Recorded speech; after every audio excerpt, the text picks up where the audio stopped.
बिस्मिल्लाहिर्रहमानिर्रहीम। अस्सलामुअलैकुम फ्रेंड्स, कैसे हैं आप सब लोग। उम्मीद है आप सब लोग खुशबाश होंगे और अपनी ज़िंदगी में आने वाली छोटी छोटी खुशियों को अच्छे से सेलिब्रेट कर रहे होंगे, बिल्कुल इस हनी बी की तरह। देखिए ये किस कदर खुश है और अपनी ज़िंदगी में आने वाली छोटी छोटी खुशियों को, छोटे छोटे फूलों को किस तरह से एंजॉय कर रही है।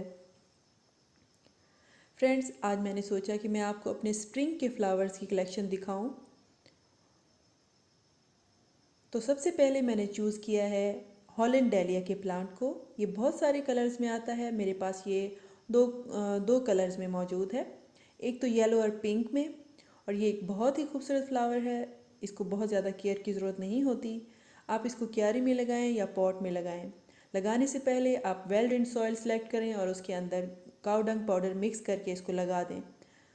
उसके बाद इसको फर्टिलाइज़ करने की ज़रूरत नहीं होती।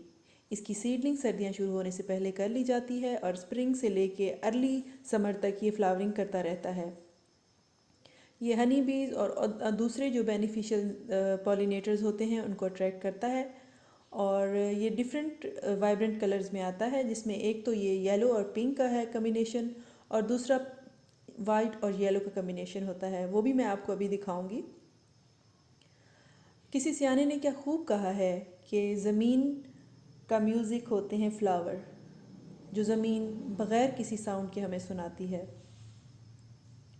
और ये भी कहा जाता है कि ज़मीन फूलों की शक्ल में मुस्कुराती है। ये देखिए फ्रेंड्स, मेरा ये दूसरा डेलिया का प्लांट है। ये किस कदर खूबसूरत है। ये रात को इस तरह चमकता है जैसे 14वीं का चांद दमकता हो। तीसरे नंबर पर है कैलेंडुला यानी गुले अशरफी। ये भी डिफरेंट कलर्स में आता है, येलो और वाइट, येलो और ऑरेंज कलर में।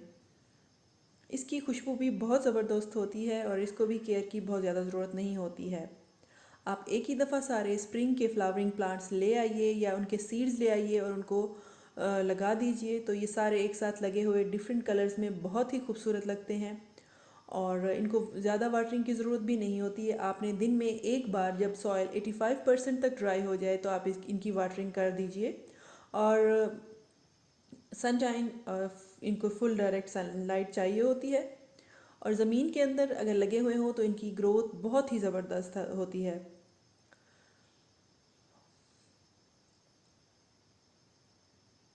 ये रोज़ का प्लांट है और ये बहुत ही खूबसूरत लग रहा है येलो फ्लावर्स के बीच में।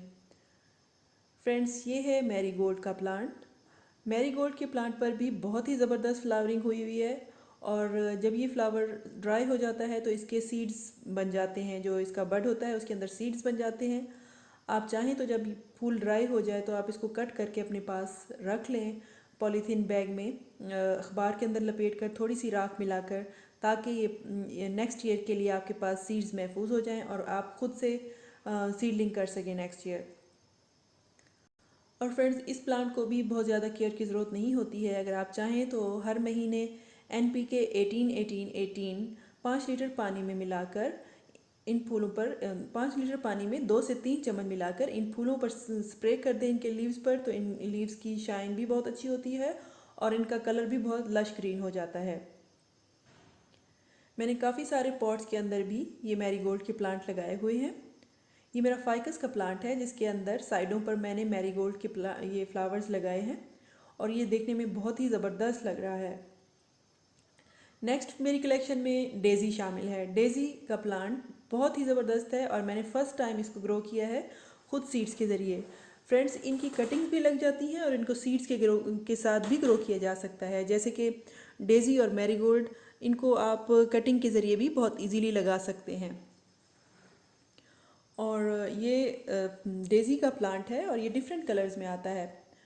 नेक्स्ट है फ्रेंड्स यूफोरबिया क्यूटोनिफोलिया। इसे लाल झाड़ी या लाल बादशाह भी कहा जाता है। ये है तो परमानेंट प्लांट, लेकिन स्प्रिंग के मौसम में इसकी ये अपनी फुल जोबन पर होता है और इसके ग्रोथ बहुत ही ज़बरदस्त तरीके से चल रही है। ये भी मेरा एक फेवरेट प्लांट है। फ्लावरिंग भी इस पर होती है स्प्रिंग के मौसम में, लेकिन बहुत ही छोटे छोटे फूल होते हैं और ज़्यादा तवज्जो हमारी इनके पत्तों पर होती है, जो कि बेइंतहा खूबसूरत कलर के होते हैं और कैमरा इनकी ब्यूटी को कैप्चर ही नहीं कर पाता। जो इनके लीव्स का असल कलर होता है कोई कैमरा भी उसको कैप्चर नहीं कर पाता, और हम आपको इसके रियल कलर्स जो हैं वो दिखाने में नाकाम रहते हैं। एंड में मैं आपको दिखा रही हूँ सनफ्लावर। ये भी मेरी कलेक्शन में शामिल है। ये भी स्प्रिंग के महीने में, स्प्रिंग से लेकर पूरी गर्मियाँ में इस पर फ्लावरिंग होती रहती है। ये बहुत ही खूबसूरत प्लांट है और इसको भी ज़्यादा केयर की ज़रूरत नहीं होती है। मैंने तजर्बाती तौर पर फर्स्ट टाइम इसको 2 पॉट्स के अंदर लगाया है और दोनों पॉट्स में ही बहुत ज़बरदस्त किस्म की फ्लावरिंग हो रही है। उम्मीद है फ्रेंड्स आपको मेरी कलेक्शन पसंद आई होगी।